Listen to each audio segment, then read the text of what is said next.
Les llamó a aceptar renuncias, pero en realidad el presidente ordenó la destitución del ministro de Gobernación y sus viceministros. Esta noche en Impacto Directo hablamos de los ecos del escándalo por la fuga de reos. Intentó salvar el puesto. Viceministro por la madrugada denuncia a su compañera en Gobernación, asegurando que las fugas y malos manejos eran culpa de ella. También dijo que hay corrupción. Era el hemiciclo parlamentario y discutían la ley contra las pandillas, pero los diputados tenían su corazón y su atención con la selección nacional. Festejaron con el gol que mantiene con vida el sueño mundialista. Aún con las sanciones y accidentes hay pilotos de buses que no aprenden. Captamos a dos que competían en una carrera clandestina. Dirección General de Transporte lanza algunas advertencias. El ciclo lectivo está por terminar y algunos alumnos necesitan notas sobresalientes. Hoy recibimos algunos consejos de los expertos para tratar de ganar el año de la mejor forma. Miércoles 15 de agosto, muy buenas noches, gracias por acompañarnos aquí en Guatevisión, un gusto estar con usted, soy Alexis Ponce. Hoy traemos muchas noticias, información que estaremos platicando en los próximos minutos y doy la bienvenida a los panelistas: Nidia González, mercadóloga y coach de vida; Luis Fernando Urbina, comunicador y publicista; Germán Galindo, internacionalista. Y vamos rápidamente a la información, ya que en su mensaje a la nación de este miércoles, el presidente Bernardo Arévalo informó que aceptó la renuncia de las autoridades del Ministerio de Gobernación tras la fuga masiva de reclusos. El mandatario calificó lo ocurrido como una falta grave y no como un simple error operativo, al señalar que estos hechos afectan la confianza ciudadana y evidencian la vulnerabilidad de las instituciones del Estado. Arévalo también mencionó que existen actores políticos vinculados a redes delictivas que, según dijo, buscan aprovechar la crisis para desestabilizar al gobierno. En su mensaje, el presidente insistió en que la lucha contra el crimen organizado y la corrupción será una prioridad durante su administración, aunque el caso reabre el debate sobre la efectividad de las medidas de seguridad y el control penitenciario en el país. He decidido realizar cambios en el equipo a cargo de las tareas de seguridad. Más allá de las responsabilidades individuales, estamos emprendiendo un proceso sin precedentes de fortalecimiento del sistema penitenciario. Por ello, he aceptado la renuncia de Francisco Jiménez de su cargo como ministro de Gobernación, así como la de la viceministra de Asuntos Antinarcóticos, Claudia Palencia, y del viceministro de Seguridad, José Portillo, a quienes se les agradecen sus servicios. El nombre de los nuevos funcionarios a cargo del ministerio y viceministerios correspondientes se anunciará próximamente. Y eso no es todo. En la cadena nacional, el presidente Bernardo Arévalo anunció una serie de acciones que serán implementadas en el sistema penitenciario a corto, mediano y largo plazo por la evasión de la justicia de 20 pandilleros del barrio 18 de la cárcel Fray Janes II. Estas son las medidas anunciadas por el gobierno central. La presidencia anunció estas acciones: la construcción de una cárcel de máxima seguridad en un plazo de 12 meses. Además, el remozamiento de los centros carcelarios actuales. También se conoció que se efectuará un censo de toda la población reclusa del país. Por otro lado, la fuerza de tarea combinada para revisar procesos administrativos y también cerrar espacios a la corrupción. Además, informó de una reforma profunda del sistema penitenciario con apoyo del FBI y otras agencias de seguridad de los Estados Unidos. Dentro de todo esto que ha trascendido en las últimas horas, esta madrugada obviamente generó muchas reacciones. El aún en funciones, el viceministro de Seguridad, José Rolando Portillo, presentó una denuncia penal contra funcionarios del Ministerio de Gobernación y anunció su dimisión al cargo. El hecho ocurre en medio de la crisis provocada por la fuga de al menos 20 reos de la cárcel Fray Janes II. Portillo se presentó la madrugada de este miércoles ante la Fiscalía contra la Corrupción del Ministerio Público. El funcionario denunció supuestos sobornos para otorgar beneficios a detenidos, anomalías en el Departamento Departamento de Tránsito de la PNC compras irregulares y cobros ilegales en el sistema penitenciario. También mencionó una presunta red de tráfico de migrantes y favoritismo en ascenso a comisario. Según Portillo, 2 aspirantes fueron excluidos de la prueba de polígrafo por su relación con la viceministra Claudia Palencia. Tras la renuncia, el Ministerio Público informó que el caso fue trasladado a la Fiscalía de Delitos Administrativos, donde ya se investigan hechos similares vinculados a los mismos funcionarios. La denuncia de Portillo se suma a las tensiones internas en el Mingob, en un contexto marcado por cuestionamientos a la seguridad en el país.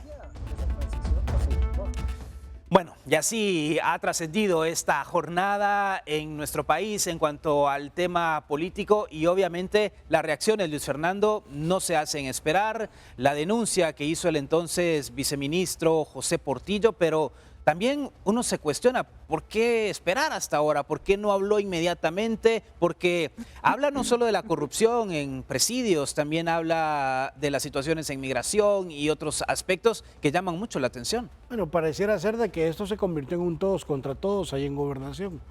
Él habla de que habían usurpado sus funciones y que había sido la viceministra Claudia Palencia. Entonces, esa es la primera denuncia que hace. Posteriormente habla del favoritismo, de la posible red de trata de personas y aparte de eso de los actos de corrupción. También él menciona que en el video que él hace, en la entrevista que él hace a medianoche cuando presenta la denuncia, él dice que sus asesores también habían sido despedidos y que le habían dado la justificación que la embajada los había pedido, cuando él dice que no era cierto, ya que él estaba trabajando e incluso que este viernes tenía una visita a Denver para ver un tema de pandillas. Ahora, ¿qué es lo que vemos? Nosotros lo dijimos aquí desde que empezamos a analizar el tema de seguridad. El exministro, nunca aceptó que estaba perdiendo el control de la seguridad, siempre decía que la violencia era percepción. Y hoy los resultados nos muestran que efectivamente no tenían la capacidad para estar ahí. Por el otro lado, también hay un problema estructural que no viene de este gobierno, sino que viene de todos los tiempos. Entonces, por ejemplo, la cárcel que ofrece el presidente, número 1, está en su plan de gobierno, pero lleva 21 meses y no hay noticias. La nueva. La nueva. Entonces, que va a construir el ejército. Sí, y que va a construir el ejército. Está en su plan de gobierno, pero hasta el día de hoy no hay noticias. La otra cárcel que ya estaba en proceso de arreglar el tema de la tierra, no hay un tema, todavía no tienen la propiedad legal de toda la tierra. Entonces tienen un desafío para poder avanzar en esa parte. Ahora, lo que necesitamos ver es de que estas promesas de colaboración con la Embajada de Estados Unidos son cíclicas. En 2009, recuerdo, cuando se lanzó un programa de seguridad a nivel ejecutivo, patrocinado tanto por la Embajada Americana como por la Comunidad Europea, se hicieron estas mismas propuestas, el poder censar a los pandilleros, el poder identificarlos. Yo estuve presente en esa conferencia de Y el problema prensa. es que esos datos que no se tienen final, generan toda esta situación. Al final vemos que nadie ha hecho nada, históricamente tampoco. Históricamente, sí. Así es. A ver, Nidia, el ministro, o quien era el ministro, Francisco Jiménez, renuncia, pero sabemos que se le solicitó su renuncia, exacto, para hacerlo de una manera... Para hacerlo de una forma más políticamente. Entonces, pero realmente... ¿qué pasa ahora? Porque, a ver, él en este momento no tiene inmunidad. Fácilmente puede irse del país. ¿Y quién va a rendir cuentas? Es que ese es el problema que tenemos acá, que las personas que están en puestos políticos claves o algún puesto político en el cual se puede hacer alguna tranza, o sea, aquí hablan acerca de la corrupción, que quieren pedirle ayuda a la FBI, que quieren hacer una... Creo que eso no es la solución. Empecemos porque la corrupción viene desde muy atrás y está muy enraizada acá en todas las instituciones del gobierno. Entonces, realmente que alguien tenga la voluntad de empezar a hacer las cosas bien, está difícil para una persona que lo quiera hacer porque está muy enraizado todo. Entonces, él puede renunciar, ahorita tiene inmunidad, se puede ir del país y ¿qué pasó? Como no hay una denuncia, no hay nada legalmente que le impida a él irse del país por esta situación, él lo puede hacer ahorita. Y va a Y seguir después- el y va a ejemplo seguir- y de va a los seguir- 20 exactamente. reos, así, a la También fuga. se va a fugar. Germán, ¿qué lectura se le da a la 20 intervención años de Estados de Unidos responsabilidad civil de y penal. dar ese jalón de Hacia el orejas funcionario. a Guatemala por esta fuga de 20 reos? años. Hace no más de un mes, si no estoy mal, la Embajada de Estados Unidos en Guatemala publicaba un anuncio, ¿verdad? Un comunicado en el que pues, declaraban a los pandilleros como terroristas y los clasificaban como terroristas. Primero lo hicieron ellos antes de que nosotros lo hiciéramos y que ahora, no más de un mes después, se escapen 20 de lo que ellos consideran terroristas y que sigan sin ser capturados, que yo creo que también habría que hablar de eso. Está bien hablar del despido y la responsabilidad, pero hay pandilleros que son terroristas allí afuera, que todavía no han capturado y que cada delito que cometan en este tiempo que están fugados cae sobre las cabezas de las personas que permitieron su salida y que colaboraron activa y pasivamente en ella.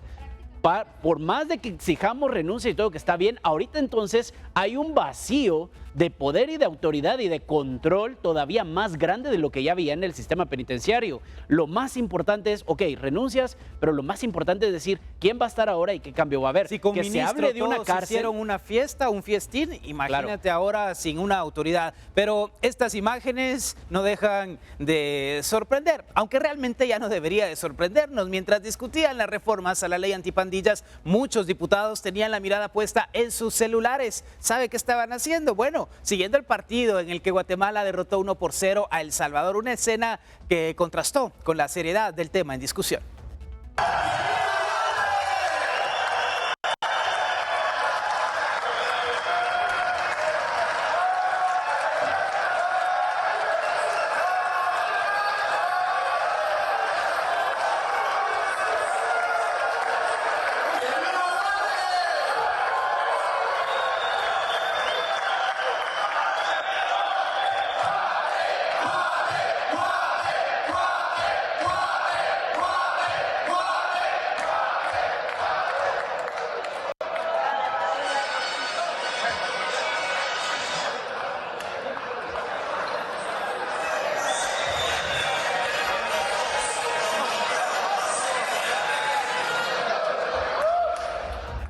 Pena ajena, realmente, ¿qué decir de estos señores? Es complicado, Alexis, porque 160. te digo yo entiendo euforia, porque sí. hayas estado donde hayas estado trabajando con tu jefe, con tu esposa, con tu esposo, con donde sea que estés y con quien quiera que estés y vas a celebrar el gol. Celebrar el gol yo creo que no tiene nada de malo. Tal vez estar en media discusión de un tema tan importante a la mitad de una crisis nacional y que está afectando a nivel internacional al país, mientras estás viendo el partido, eso es hacer la tarea viendo la tele. Pero ayer estábamos Sobre aquí todo, con el equipo claro, a esa hora, justo claro, al aire, por eso, y no gritamos el pero gol. estamos hablando de que su salario somos nosotros los que pagamos los 66,000 que ellos solitos se están dando a sí mismos. O sea, también ahí es donde entra el factor, está bien, celebrar el gol, 2-3 minutos de gritadera, parás y seguís trabajando. Pero muchos de ellos en ese momento no volvieron a poner atención a lo que estaban haciendo. Pero no ponen Empezaron atención. a publicar en redes sociales. Entonces Sí. sí, hay quienes van a defender, ¿solo celebraron el gol? No. Celebraron el gol porque venían viendo el partido cuando deberían de estar poniendo atención en Pero otra ¿qué va a cosa. pasar después al no haber puesto atención? Que Las vamos, cosas, la plana las les va a salir mal. inconstitucionalidades, Claro, les que va a alguien salir va a mal la decir plana. que aprobaron algo en la ley que no favorece. Y después ellos van a decir, es que yo no recuerdo haber firmado eso. ¿Cómo va a recordar, señor diputado o señora diputada, si estaba celebrando el gol de la selección? O sea, y mucha de esta gente después de esto se fue a celebrar. O sea, ni siquiera terminó de hacer la tarea que le estamos pagando. Es que póngase a pensar, somos nosotros quienes les estamos pagando para que ellos hagan bien su trabajo, que celebren los goles que quieren porque todos lo hacemos. Pero que por favor hagan bien su trabajo, no lo hagan Pero a la que lo mitad. celebren calladitos, porque aquí lo Con celebramos, respeto, lo celebramos claro, en silencio. Claro, el con gol. respeto a lo que el trabajo merece. Sí, como estábamos aquí. trabajando todos y sabíamos que había gol, pero no hicimos ese, es una ese vergüenza bochorno, también. esa vergüenza. Bueno, últimas horas, los buses extraurbanos, los pilotos, los ayudantes han sido protagonistas de incidentes relacionados con riñas, ataques armados e imprudencias viales. Precisamente, un conductor captó imágenes impactantes en la ruta Palín-Escuintla, donde los usuarios del transporte público fueron quienes corrieron el mayor riesgo.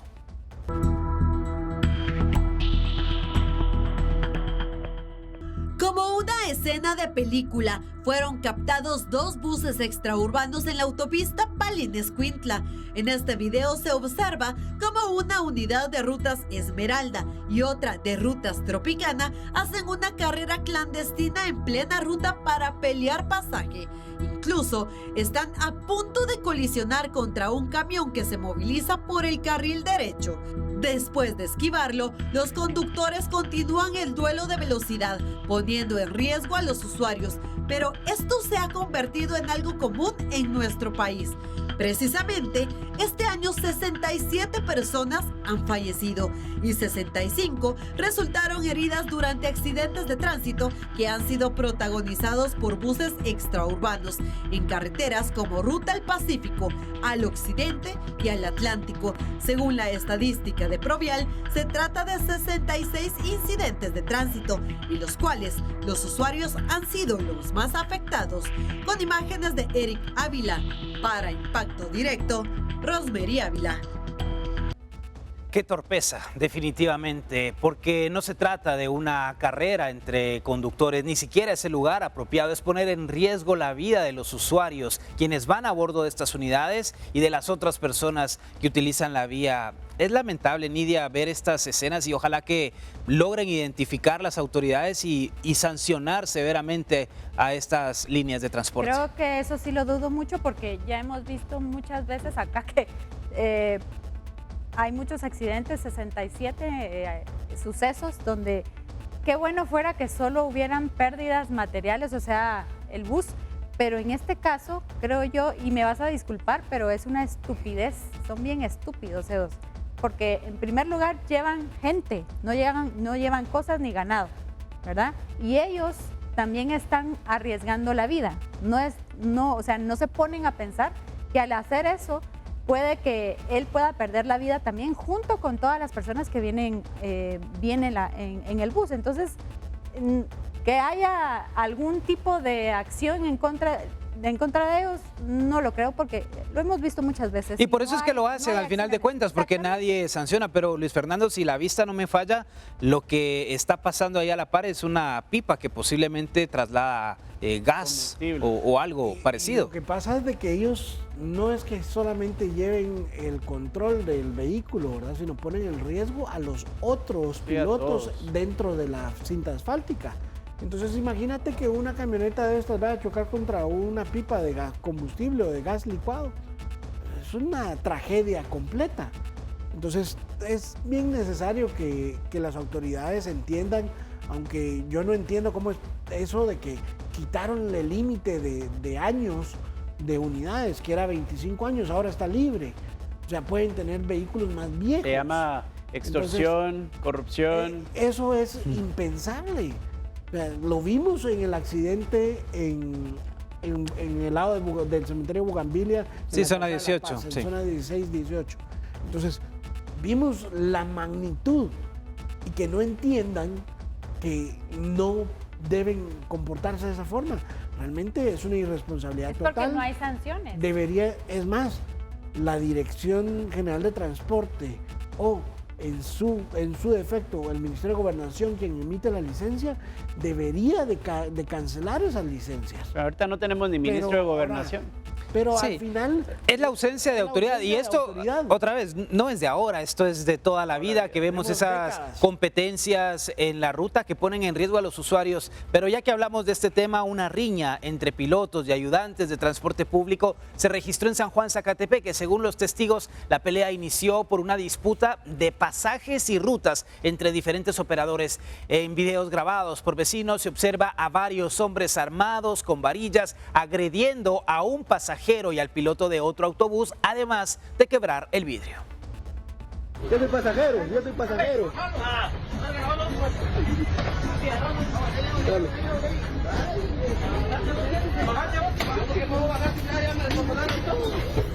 grabando, seguí grabando. Pero no pensemos ni verga, dale, tirado. Tiralo, ve. Tiralo, ve. Tiralo, ve. Dale, tiralo, ve. No, pero es más, tiralo. Dale, no hay pedo, dale. Acá en la vuelta van a estar ustedes.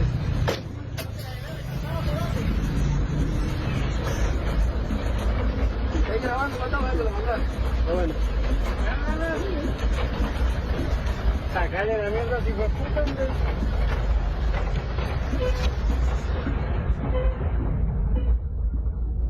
Y la Dirección General de Transportes manifestó su preocupación por pilotos de transporte extraurbano que han sido vistos portando machetes y otros objetos peligrosos mientras trabajan. Según la institución, esta conducta pone en riesgo a pasajeros, peatones y conductores. Por ello, hicieron un llamado urgente a los propietarios de las unidades para implementar medidas inmediatas que prevengan y erradiquen esta práctica. La DGT recomienda capacitar a los pilotos en seguridad vial y manejo de conflictos, crear protocolos para situaciones de riesgo y realizar supervisiones regulares. También informaron que se coordinarán operativos con Policía Nacional Civil para garantizar la seguridad en las carreteras. La DGT agradeció a las empresas que ya han tomado medidas correctivas y ratificó su compromiso con la seguridad vial. ¿Y qué empresas serán las que han asumido ese compromiso? Porque hablábamos esta semana lo que ocurrió en Suchitepeques, donde se baja uno de los conductores de una de las rutas Esmeralda con machete en mano, luego le disparan. Y hoy vemos estas imágenes, Germán, que ponen de manifiesto lo que está ocurriendo en el tránsito del país. Claro, yo la verdad es que no entiendo qué medidas habrán tomado, quiénes las habrán tomado, porque yo creo que ningún piloto se va a sentir lo suficientemente... son cobardes, pero lo suficientemente valiente para llevar estas armas y a actuar de esta manera sin saber que lo está respaldando alguien, su empleador o por lo menos los demás compañeros. Es decir, esto ya está institucionalizado dentro de este tipo de transporte. Sin embargo, yo quiero recalcar, como lo hago siempre en este programa, que esto es una de las causas, pero el problema raíz es que no tenemos un sistema de transporte público. ¿Por qué esta gente puede hacer esto? Porque sabe que los pasajeros no tienen otra opción y que de cualquier manera, porque nosotros no les podemos decir, si usted ve que su piloto tiene un machete, no se suba al bus, porque nos van a decir, ¿y en qué me subo? No, y si le reclamas también te dicen, bájate. Claro, la falta de transporte público es la que le da el poder a esta gente, que ni siquiera les diría animales, porque los animales no se comportan de esta manera de poder actuar así. Entonces el problema sí es institucional, pero empieza también en el gobierno, porque recordemos que a estas empresas se les da un subsidio, se les está pagando, se les está encima pagando para que ellos puedan comportarse de esta manera. Hay que saber a quién señalar, no solo a los dueños de las empresas, sino al gobierno también. Y hay una situación que la utilización de los machetes viene de la inseguridad. Muchos de los pilotos llevan su machete, llevan cualquier tipo de herramienta para defenderse de los delincuentes. Así que aquí hay otra situación que hay que analizar. De ellos mismos se están defendiendo. Entre comillas, ¿verdad? Porque realmente... Pero se defienden de otros pilotos. No, pero ellos dicen que es por la inseguridad, por los mareros o algo por el estilo. Pero realmente, veamos, el problema es, sí, no tenemos un servicio de transporte público eficiente, ¿verdad? Porque gente que quiera trasladarse en bus hay, pero ese es el problema. Ahora, que yo no me puedo subir a un bus porque el señor tiene un machete y que es por su seguridad, y vemos realmente los resultados de esto, es que ellos se vuelven violentos, se vuelven irresponsables, porque realmente ya vimos en la noticia, en la nota anterior, 2 buses que estaban peleándose el pasaje en plena pista. No necesitan machete, ¿verdad?, para poner en peligro a todos. Exactamente, sí. O sea, ellos sí no tienen 2 dedos de frente, no tienen nada, el cerebro es nulo con ellos, porque no razonan. No analizan el riesgo. No analiza, no razona, no piensa. Y no piensa también que aparte de que se va a ir a estrellar, él también se puede morir. Mira lo que veíamos ayer, que le metieron un disparo, o sea, la persona, por defenderse de 2 personas que venían en un bus, le metió un disparo en el estómago y murió el piloto. Ahora dicen que no es en defensa propia, que es porque... Ahora van a sacar 2 machetes por eso. Realmente es decepcionante. Si no se toman acciones inmediatas, esto se va a convertir en otro gran problema, Luis Fernando. ¿Quién va a tomar esas acciones? Miren, no tenemos ni ministro de Gobernación. Y no es solo eso, sino realmente administrativamente. Con el simple hecho que han quitado los límites de tiempo para tener buses más viejos, te demuestran que no hay un interés real por modificar el sistema de transporte. Entonces, simple y sencillamente este es el pan de cada día, pero tiene mucho que ver con la sociedad violenta con la que somos los guatemaltecos. Y tenemos que entenderlo, la salud mental con la que nos manejamos como nación está deteriorada, porque todos estamos a la defensiva, estamos con estrés. No dormimos bien. Entonces, en primer lugar, porque la gente tiene que despertarse a las 3, 4 de la mañana para trasladarse al trabajo. ¿Por qué? Por el tráfico. Y porque no hay un buen sistema de transporte. Porque no hay un buen sistema de carreteras. No dormís bien, estás con el estrés hasta arriba porque te pueden asaltar, hay inseguridad. Entonces, ¿quién va a estar feliz así? Políticos corruptos, malos Exactamente. ¿Y cuándo tuvimos ministro, pues? Sí, es que Debido a que los establecimientos educativos privados están finalizando sus actividades, se ha notado una disminución en el tránsito vehicular. Las rutas más favorecidas son los ingresos a los cascos urbanos y se espera que la primera semana de noviembre el impacto sea mayor. Nosotros como Provial hemos visto, tanto en la entrada y salida de la ciudad capital, como podríamos poner como ejemplo la ruta interamericana CA1 Occidente, la ruta al Pacífico CA9 Sur, que se ha visto menos movilidad de estudiantes. Cabe mencionar que obviamente las personas que aún siguen trabajando, las personas que conducen el transporte pesado, pues generan cierto congestionamiento en horas pico, pero justo como lo consultabas, ya se empieza a notar directamente la disminución del tránsito vehicular por las personas que estudiaban. Podemos hablar del sector que va desde San Lucas hacia Misco y desde Misco hacia la ciudad capital, esto en la ruta interamericana CA1 Occidente, y en la ruta al Pacífico CA9 Sur, del área de Villanueva hacia la ciudad capital, era donde anteriormente se ha estado reportando bastante alta carga vehicular y congestionamiento debido a que muchos estudiantes de diferentes municipios entran acá a la ciudad capital. Y estamos a semanas de culminar el ciclo escolar 2025 y hay estudiantes que aún corren el riesgo de perder algunas materias. Sin embargo, existen técnicas de mejoramiento que favorecen a los alumnos y que son aplicadas en algunos establecimientos educativos. Aquí le tenemos los detalles. Estamos por culminar el ciclo escolar 2025, pero ¿sabía usted que la escritura y la lectura benefician la agilidad mental y la memoria de los niños? Pues esto es lo que está implementando la Escuela Complejo Escolar para la Paz en la Zona 1 capitalina. Había una vez un león que se burlaba de un ratón. El ratón era muy pequeño y el león muy grande. Un día el león llegó a su cueva muy enojado y el ratón llegó feliz a su casa. Ella tiene 11 años y es una de las niñas que a través de la lectura y escritura hace que su creatividad fluya junto a la agilidad mental. ¿Cuánto tiempo te tardaste en escribirlo? Como 3 días. 3 días. Sí. ¿Y te gustó el resultado? ¿Qué es lo que más te gustó de tu cuento? La moraleja. Y es que la moraleja de este cuento nos muestra la importancia de respetar a los demás sin importar su apariencia. Sin embargo, este tipo de ejercicios se realizan como parte del mejoramiento que busca cada bimestre para que los niños ganen sus cursos. O sea, estas obras que nosotros vemos acá son obras creadas por los niños. Entonces, la lectura lo único que hace es fomentar la creatividad, fomentar todo ese proceso de la lectoescritura que nos permite ver ortografía, caligrafía, y así fue como nosotros hemos logrado integrar también todas las áreas de aprendizaje en este último bloque como para poder decirle a los niños un proceso de mejoramiento. Además de la lectura en esta escuela, los niños también se preparan para tener un festival de matemáticas que les ayudará a fortalecer su conocimiento en esta rama. Estas actividades son parte del proceso de mejoramiento que se hace cada bimestre, pero principalmente en el actual, que es el último que queda. Pues los niños, a medida que ellos van avanzando, van mejorando sus notas, van mejorando sus clases, ¿verdad?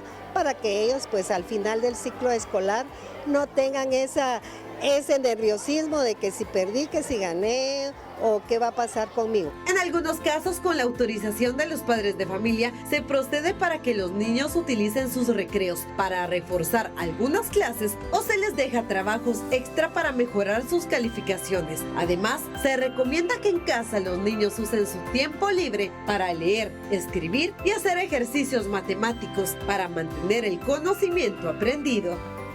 Bueno, y de esta forma la lectura y la escritura forman parte fundamental del proceso de mejoramiento en los niños para que todos logren ganar sus clases para finalizar este ciclo escolar 2025. Con imágenes de Esvin García, para Impacto Directo, Rosmery Ávila. Y vamos a dividir la discusión en dos partes. Primeramente, hablando del tránsito, Nidia, ¿has notado una disminución principalmente en el horario matutino? Pues poco.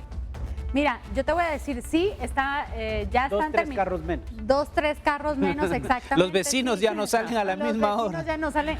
Eso, a ese punto voy. Fíjate que sí, yo he notado que pues más temprano ya no hay mucho tráfico, pero el tráfico ahora se traslada a otra hora. Que eso es algo que... Ya no es, digamos, 5 o 6, sino 7 o 8. Debemos tomar en cuenta. Entonces, esto es una felicidad, pues, pasajera, ¿verdad? Por 3 meses nada más.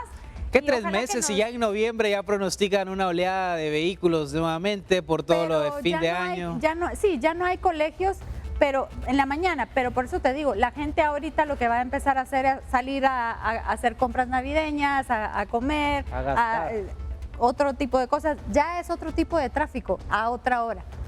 A las 5 o 6 de la mañana ya no. Bueno, y ahora hablemos, Luis Fernando, de esa posibilidad que tienen los estudiantes de recuperar. Es un tanto complejo porque lo que no lograste hacer durante todo un año, el tratar de recuperarlo en un corto tiempo es bastante complejo. Mira, la verdad es que es importante que los padres puedan tener atención al tiempo que los hijos dedican al estudio, porque esto te va a permitir tener un sondeo de cómo se está comportando, si está teniendo constancia. Yo creo que la constancia es una de las características más importantes cuando estás aprendiendo algo nuevo. Y es natural que algunos niños tengan mayor dificultad con algunas cosas que con otras. Otra de las cosas que afecta mucho en el aprendizaje de los niños es la situación emocional que puedan estar viviendo en sus familias.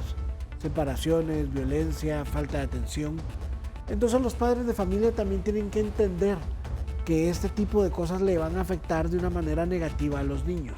Y es responsabilidad de los padres el poder generar un entorno donde puedan desarrollarse de una manera exitosa. Un ambiente de estabilidad que pueda ser sano. Germán, nos enfocamos mucho en el tema de lectura y matemáticas, pero hay niños que tienen habilidades en otras áreas y al final no se termina explotando eso que pudiera ser un gran potencial para ellos. Sí, se le demerita siempre a las clases artísticas o a los deportes incluso, que los deportes sí reciben atención de algunos padres, ¿verdad? Incluso se les invita y todo, pero sí, claro, al final es muy importante que exista un balance porque como sos tan joven, sos un niño y estás desarrollando tus habilidades, no sabes realmente de qué vas a vivir cuando seas grande. Es justo trabajo de los padres, como dice Luis, pero también los niños pasan la mayor parte de su día en el colegio. Es también responsabilidad de los maestros, que ya hacen un gran trabajo y un gran esfuerzo, identificar según los niños que no sean solo un número más o una clave más, y pasarles esa comunicación, la comunicación abierta entre padres y maestros.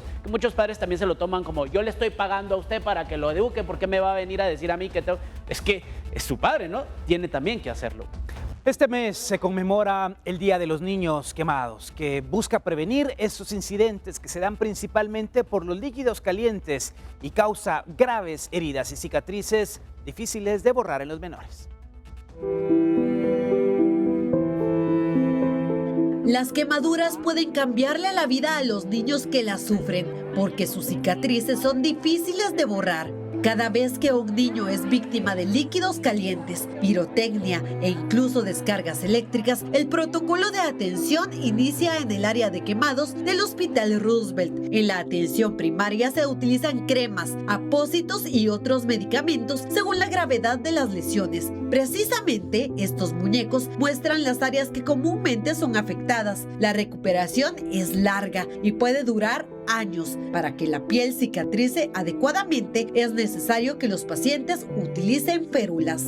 Cada área que está quemada, nosotros trabajamos la cicatriz. En cara, que es lo principal, hacemos el molde del paciente de esta forma. Hacemos la férula para que luego hacer ya la máscara de Uvex, para que el paciente durante el día pueda estar caminando, pueda ir al colegio sin que sus cicatrices llamen la atención. Esto es parte de la presoterapia. La idea es hacer presión en la piel para que las cicatrices no se hipertrofien. Sin embargo, esta máscara se utiliza solo en el día. Durante la noche se utilizan trajes de presión. Hacemos desde guantes, todo a medida y con la tela esa que es especial, que no la adquirimos acá. Esta es una tela bastante flexible para los niños quemados. ¿Podría probar un poco la tela para sentirla? Porque pues llama muchísimo la atención. Vamos a colocárnosla acá porque definitivamente tiene que tener algunas características, nos decían, sobre la flexibilidad. Se siente bastante fresca y por supuesto esto usualmente lo usan los niños en la noche para que las cicatrices queden lo mejor posible. Me están colocando acá entonces la segunda parte. Un espaciador interdigital, que esto nos va a ayudar a que los dedos no se peguen y que mantengan una separación cada uno. Dependiendo el área, se le entregan 2 prendas para que el niño pueda tener ese espacio interdigital y que sus dedos queden bien. El proceso puede durar durante todo el crecimiento del niño, pero lo más importante es la prevención, ya que el 65% de quemaduras están relacionadas a líquidos calientes y la preparación de alimentos en la cocina. Cada año la unidad de quemados del Hospital Roosevelt atiende un promedio de 300 pacientes y ahora se busca implementar un protocolo de atención de quemados en todos los hospitales en beneficio de los niños afectados. Con imágenes de Eric Ávila, para Impacto Directo, Rosemary Ávila. Preocupan estas cifras indiscutiblemente. El 65% de los casos de quemaduras en menores de edad están relacionados a líquidos calientes y por eso es importante que como padres de familia pongamos atención y sumo cuidado en dónde dejamos los líquidos calientes cuando se cocina o se realiza alguna actividad, Germán, porque ahí es donde está la principal causa de estos accidentes. Claro, en la cocina, ¿no? Sí. Sí, cuando hablamos de líquidos calientes, lo más seguro es que estemos hablando de la cocina o incluso si alguno de los padres o madres está reparando el vehículo, también el vehículo tiene aceite caliente que puede salpicar. Al final es de tener muchísimo cuidado porque estamos hablando de quemaduras que podemos evitar, ¿verdad? Y los niños tal vez no saben, por eso se acercan, juegan con las cosas, pero lo más importante es tenerles pues siempre los ojos encima y evitar y dejar, no poner al alcance estos tipos de peligros, no solo líquidos, de cualquier tipo de cosa, ¿verdad? Puede ser algo caliente, puede ser algo que no sea tan caliente y aún así se puedan lastimar. Ya que estamos en esta temporada de fin de año prácticamente, no solamente son los líquidos calientes lo que provocan, exactamente, los cohetillos que también pueden generar algún tipo de quemaduras, principalmente porque de niños uno se mete los cohetes a la bolsa o los carga en una bolsa plástica y colgadas en la cintura. Son cosas que se deben prevenir. Y estamos ya casi que un poquito más o menos a 2 meses de estar ya en estas fiestas de fin de año y es bien importante que los papás primero tengan el control de los juegos pirotécnicos, ¿verdad? O sea, todo lo que es muy bonito venir y comprarles a los niños estrellitas, volcancitos, pero no dice, no va a pasar nada, pero es fuego, es pólvora. Una chispa. Siempre, una chispa y que se les vaya alguna mecha con alguna otro de estos juegos pirotécnicos, cohetes, por ejemplo, ¿verdad?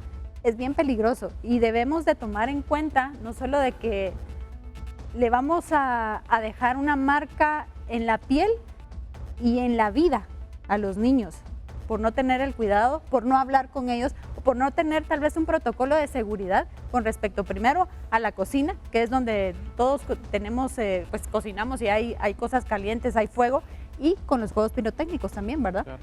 Y estos tratamientos que vemos, el cuidado minucioso que se debe tener, Luis Fernando, y que para un niño y cualquier ser humano de toda edad es muy difícil el tener quemaduras en su cuerpo. Yo les decía, uno en ocasiones se puede quemar por tocar una olla que esté caliente o cualquier otra situación y el dolor es intenso. No imagino el dolor que puede sentir uno al tener el cuerpo quemado.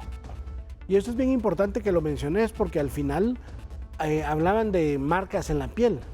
Pero cuando estas quemaduras llegan a los tendones, a los músculos, también pueden impactar en la movilidad de los miembros. Entonces es probable que puedas perder algún tendón de la mano, que no puedas agarrar y sujetar bien las cosas. Entonces es bien importante entender la magnitud de lo que puede traer una de estas lesiones. Los tratamientos son delicados, es doloroso porque normalmente las gasas se pegan al área que está quemada. Entonces es un proceso bastante desgastante para el paciente, para los doctores, requiere mucha paciencia y mucha habilidad, para las enfermeras. Entonces, si todo esto lo podemos evitar, por ejemplo, para los familiares, porque, por ejemplo, muchas veces hemos visto estas lesiones porque se echó encima la olla de los tamales con el agua hirviendo. O el agua del café también. O el agua del café. O cosas como esas, ¿verdad? Que pudieron haberse evitado. Claro, en la cocina. Niños en la cocina, sí, no. Niños, Sencillo. exacto. Y eso es bien importante recalcarlo y invitar a los padres a que tengan cuidado, en especial si usted es de los que acostumbra a cocinar con ese tipo de cosas. Se los está cuidando y Así normalmente es. los niños están con ellos. Lo que podemos hacer es realmente tomar una precaución. Las precauciones nos van a permitir, uno, mantener la salud y la seguridad de los niños, y también recordemos que como es una etapa donde los niños están más tiempo en casa, entonces los accidentes en casa también se disparan. Sí. Y por consiguiente, la cantidad de gente que está en los hospitales también se aumenta. Recordamos al final de Impacto Directo. Gracias por acompañarnos en esta noche. A los panelistas, a Nidia González, mercadóloga y coach de vida, Luis Fernando Urbina, comunicador y publicista, y Germán Galindo, internacionalista. Soy Alexis Ponce, les deseo una excelente noche. Mañana nos encontramos nuevamente aquí por Guatevisión. Pásela muy bien.